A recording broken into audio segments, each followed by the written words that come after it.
Ассалому алейкум дӯстои азиз, ин шабакаи Голос Мигранта мебошад ва ман Ҳабибулло Қурбонов бо шумо ҳастам. Дӯстони азиз, имрӯз дар мавзӯи он гап мезанем ки киҳо метавонанд аз Тоҷикистон ба Русия биёянд, нархи билет чанд сум аст аз Тоҷикистон ба Русия ва дуюм мавзӯямон ин аст ки киҳо дар Русия метавонанд бе патент кор кунанд мувофиқи қонуни наве ки 5 август, яъне 2 рӯз пеш ба тавсиб расид. ҳатман пас аз як тавсияи кӯтоҳи мо мавзӯъро оғоз мекунем ва бо мо бошед. дӯстони азиз, ширкати Даво бо мо аллакай 2 сол аст ки кор мекунад. Мо ҳамеша ӯро тавсия метиҳем ва ҳамин рақамҳое ки шумо мебинед, ҳамин рақамҳоро мегузорем. Вале ман дар навори гузашта каме хато кардаму рақамҳои занонаро дигар хел мондам, яъне 82-87 охирашро мондам ва ин рақам як урус будааст. Ӯро бачаҳо занг зада қариб ки девонааш карданд. Дӯстони азиз, барои бемории мардонагӣ, яъне камқувватӣ, барои лоғариву харобӣ, барои фарбешавӣ вазн гирифтан, барои дарди миён, дарди гурда, зонуҳо, барои бисёри дардҳо, барои риш набаровардану мӯи сар набаровардан, шумо метавонед ба ҳамин рақамҳо занг занед. WhatsApp ҳам доранд ва шумо ба тамоми шаҳрҳои Россия куҷое ки набошед, доруҳоро тариқи почта мефиристанд ба шумо. ҳатман занг занед ва оператор бо қадри имкон ба шумо маслиҳатҳои иловагӣ ҳатман медиҳад. хуб дӯстони азиз, бинобар сабабе ки дар инстаграми ман, дар WhatsApp, дар комментарияҳо хело зиёд саволҳо ҳаст ки шиносҳои мо дар Тоҷикистон РВП доранд, видножительство доранд, чӣ хел ба Русия биёянд. Барое ки ба ин саволҳо ҷавоб бидиҳӣ, бояд ягон манбаи бақувват, ягон источники бақувват бошад ки аз он ҷо хонда, аз он ҷо фаҳмида баъд ба мардум пешниҳод кунӣ. суханҳое ки ҳоло ба шумо мегӯям ҳамаш суханҳои посоли Русия дар Тоҷикистон мебошад ки ба журналистони тоҷик интервю додагӣ буд ва чунин гуфт. пеш аз оне ки суханро сар кунам, ба шумо гуфтанӣ ҳастам ки агар шумо ягон саволҳо дошта бошед ки хело муҳим бошад ва ин саволи шуморо мо ҷавобашро гуфтагӣ набошем дар ягон видео, ягон метавонед дар инстаграми ман нависед. Ман ҳатман ба қадри имкон ба саволҳои шумо ҷавоб медиҳам. Вале мутаассифона қариб 70% саволҳо як хел аст. хоб, сар мекунем аз як савол ки қариб ҳамаро дар ҳайрат гузоштагӣ аст ва ҷавобашро бисёриҳо мехоҳанд ки бифаҳманд. Барои чӣ самолётҳо аз Тоҷикистон холӣ меоянд ва аз ин тараф пур карда мераванд? Оё намешавад ки дар ҳамин самолётҳо шаҳрвандои Русияро ҳам биёранд? ҷавобашро посоли Тоҷикистон, посоли Русия дар Тоҷикистон чунин гуфтааст ки дар Русия лимит муқаррар шудагӣ ҳаст, яъне ки шаҳрвандое ки аз хориҷа ба Россия парвоз мекунанд, лимит ҳаст, яъне ки дар ҳар шаҳр Москав 500 нафар ва дигар шаҳрҳо 200 нафарӣ ҳамин хел. ва чӣ хеле ки мо медонем шаҳрвандои Русия хело зиёд ҳастанд ва на танҳо дар Тоҷикистон ҳастанд, дар ҳар давлатҳо ҳастанд. ҳамин хел муқаррар кардагӣ ҳастанд, як календар гӯем, чӣ ки як рӯз аз ин давлат, як рӯз аз ин давлат, як рӯз аз ин давлат. аз ҳамин хотир аз Тоҷикистон ҳар рӯз рейсҳо пур омаданашон ғайриимкон аст, мувофиқи ҳамин лимит туғрӣ намегирад. умедвор ҳастам ки шуморо ба ин савол ҷавоби каме ҳам фаҳмутар додам. хоб, акнун посоли Русия дар Тоҷикистон чунин гуфт ки метавонанд ба Русия парвоз кунанд онҳое ки гражданство доранд, видножительство доранд ва онҳое ки дар Русия, яъне ки шаҳрванди Русия, шавҳараш аст, занаш аст ё ин ки фарзандонаш аст. худаш лекин шаҳрвандӣ надорад.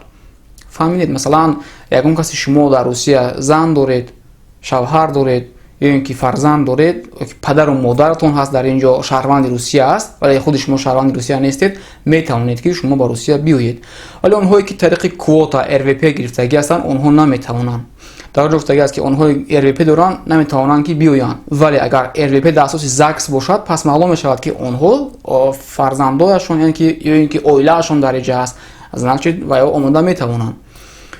хоб, дуруст гуфт, фаҳмондам, яъне ки РВП доштагиҳо ба тариқи квота наметавонед. онҳое ки зану фарзанд доранд ва волидайнашон дар ин ҷо аст, шаҳрвандӣ доранд, омада метавонанд. хоб, баъзеҳо мепурсанд ки агар мо двойное гражданство доштагӣ бошем, омада метавонем?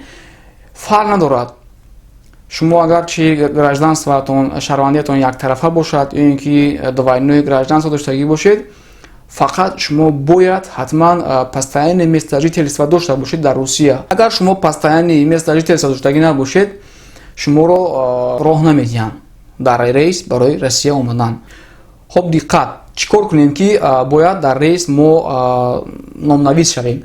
сайти госуслуги медароед, ин суханҳои посоли Русия ҳаст. Дар он ҷо регистратсия мекунед дар сайти госуслуги ва онлайн, яъне ки электронный форма ҳаст ки пурра маълумотои худро он ҷо менависед ва ба шумо рақами махсус метиҳанд. боз дар он ҷо силка ҳаст барои телеграм группа ҳаст. дар ҳамон гурӯҳи телеграм хуш мешавед ва мунтазир мешавед ва дар он ҷо касеро ки қабул мекунад рақамҳояшонро мепартоянд. миёни ҳамон рақамҳо рақами худро мекобед. агар набошад пас маълум шуморо қабул кардагӣ нестанд. агар бошад дониста бошед ки шуморо қабул карданд ва рӯзи рейс бояд ки вақти регистратсия дар он ҷо бошед.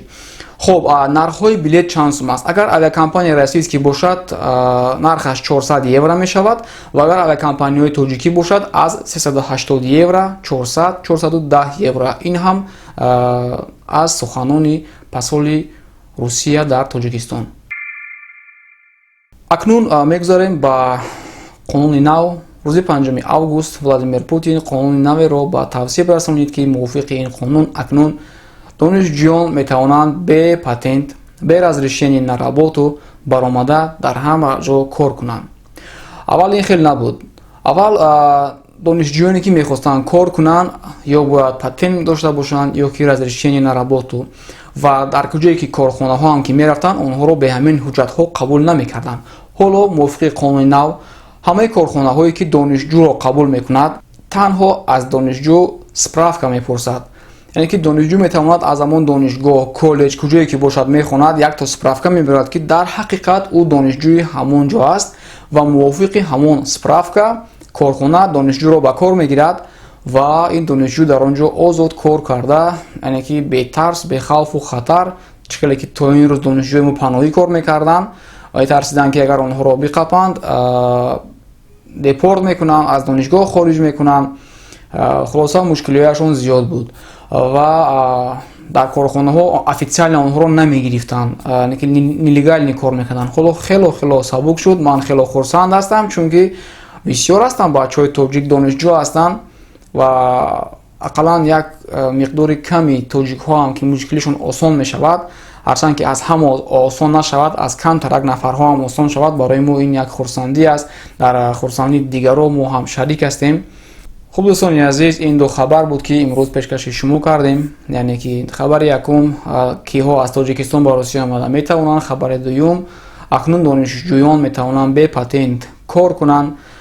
умедвор ҳастам ки ин навор ба шумо писанд омад. агар ки ба кулли донишҷӯён ин наворро поделиться кунед, беҳад онҳо хурсанд мешаванд, аз шумо миннатдор мешаванд. навор маъқул шудагӣ бошад, ҳатман лайк гузоред. обуна шудагӣ набошед, ҳатман обуна шавед ва наворҳои беҳтарин дар пеши шуморо интизор аст. ба ҳамаи шумо хушбахтӣ, сари баланд, киссаҳои пур аз пул орзумандем. хайр то наворҳои оянда. обод бошед. дӯстони азиз, дар сомонаи мо яъне alabum.com се имконияти беҳтарин ба шумо пешниҳод карда мешавад. имконияти якум, аз ҳамин рӯ сар карда касоне ки тариқи сайти мо alabum.com телефон заказ мекунанд, телефонҳоро то Тоҷикистон, Душанбе ва Хуҷанд дастрас мекунем. фарқ надорад як даст ё ин ки оптум равон мекунем. имконияти дуюми мо бошад, касоне ки 5 телефон заказ мекунанд, ба онҳо аксияи хеле хуб мешавад. яъне бо дӯстонатон маслиҳат карда мегӯяд ё ин ки бо ҳамкорон, агар шумо маслиҳат карда 5 телефон заказ кунед, ба шумо аксияи хеле хуб мешавад. агар 10 телефон заказ кунед, боз ҳам аксияи калон, қариб ки нархи пастав шикор меғалтад ба шумо. имконияти сеюми мо бошад, мо аксия доштем то 20 июл. бисёр бачаҳо занг зада хоҳиш карданд ки муҳлати ҳаминро каме дароз кунем. баъзеашон маошашонро дар охири моҳ мегирифтанд, баъзеашон дар аввали моҳ мегирифтанд. аз ҳаминро сар карда то 20 август касоне ки аз сайти alabum.com телефон заказ мекунанд, ба онҳо як тӯҳфа, ё смартчаси, ё як повербанд, ё ин ки ҷойстик падарка равон мекунем. расмиашон дар сайти alabum.com ҳаст. дар омада бинед, нархҳояшон ҳам ҳаст.